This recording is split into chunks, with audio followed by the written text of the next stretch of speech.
So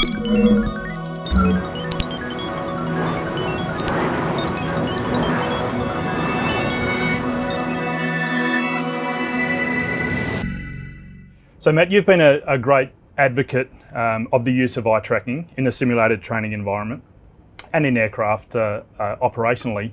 Why is it that you see eye tracking could add value in this space? Well, as an instructor, I've been instructing pilots for many years. And one of the things we do as an instructor, we have to evaluate the effectiveness of their eye scan.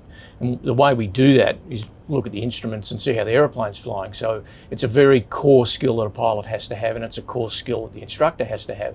But I can't actually see it. I can only infer it by the performance of the aeroplane.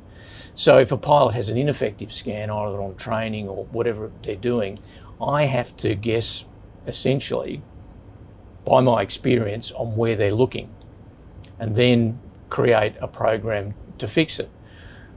But I'm really making an educated guess. But if I had an eye tracker, I can see exactly where they're looking. Now that's going to give me a couple of benefits, that I can see exactly where they're looking so I can fix the problem probably more quickly.